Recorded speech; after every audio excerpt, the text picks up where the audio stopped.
Afrika iko na milima yenye barafu, lakini kuna mmoja ambao unavunja sheria za asili.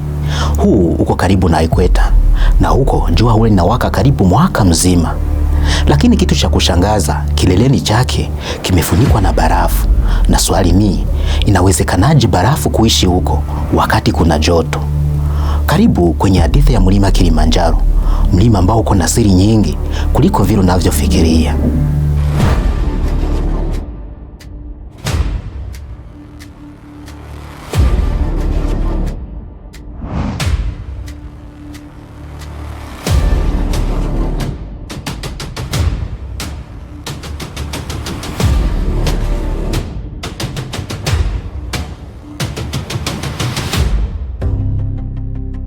Watu wengi hudhani Kilimanjaro ni sehemu ya mlima mrefu unaoendelea kama milima ya Himalaya na Alps. Lakini Kilimanjaro si renji ya milima. Kweli ni kwamba Kilimanjaro ni mlima ambao unasimama peke yake. Ndiyo maana unaitwa mlima mkubwa zaidi duniani unaosimama pekee, yani freestanding mountain. Na siri ya pili, Kilimanjaro si mlima mmoja. Watu wengi wanaona kilele kimoja, lakini kisayansi Kilimanjaro ni volkano kubwa yenye sehemu tatu. Kuna sehemu ya kwanza ambayo inajulikana kama Shira. Hii ndiyo kongwe zaidi. Kuna pia Mawenzi. Hii inasemekana kwamba imekufa kabisa. Kuna sasa na Kibo. Hii ndiyo sehemu yenye Uhuru Peak. Na bado hii inachukuliwa kama volkano iliyolala, yani dormant, si iliyokufa. Inaweza kuwa na shughuli tena siku zijazo, ingawa haijalipuka kwa maelfu ya miaka. Siri ya tatu nyingine ni joto chini ya ardhi.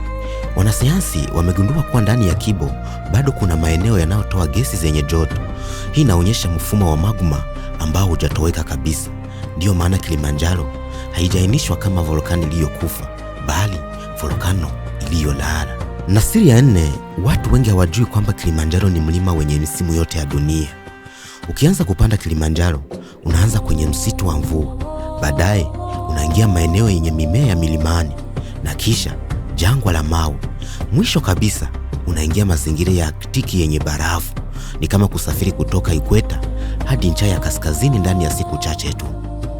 Na miaka zaidi ya 100 iliyopita, Kilimanjaro ilikuwa imefunikwa na barafu kubwa.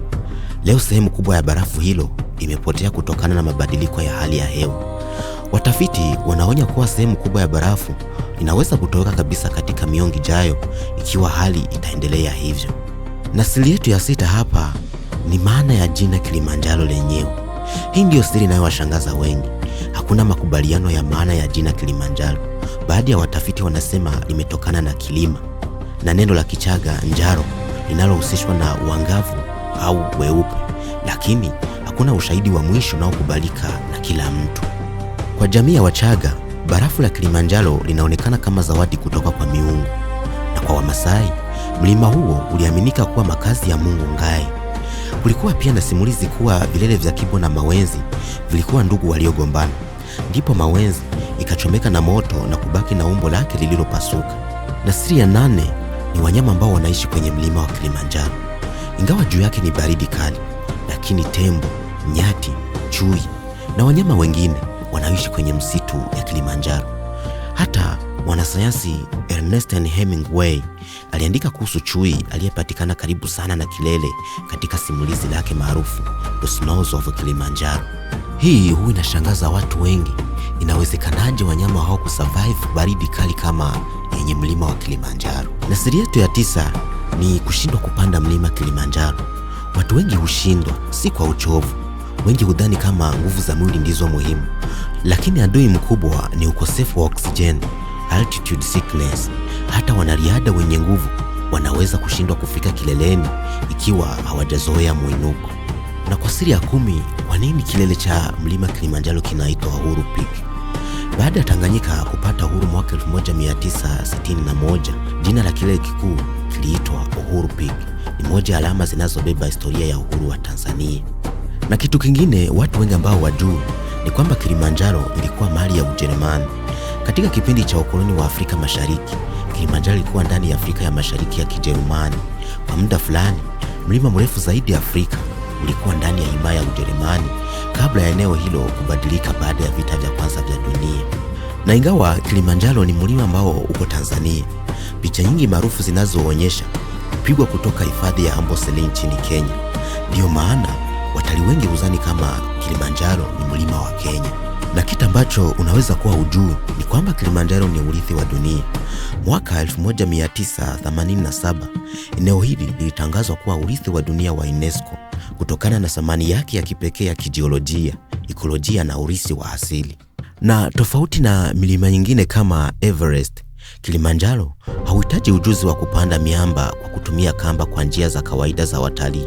Ndiyo maana maelfu ya watu kutoka duniani kote hujaribu kufika Uhuru Peak kila mwaka, ingawa safari hiyo bado ni ngumu kutokana na mwinuko wa mlima huo.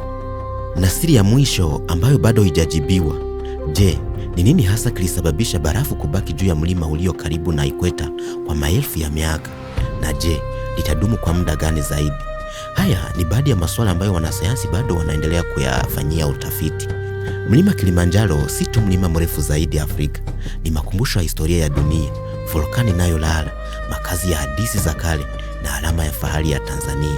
Kila jiwe, kila barafu na kila hatua kuelekea Uhuru Peak linaficha simulizi ambalo wengi hawajawahi kulisikia. Swali ni hili: kama ungepewa nafasi ya kupanda Kilimanjaro, ungejaribu kufika kileleni?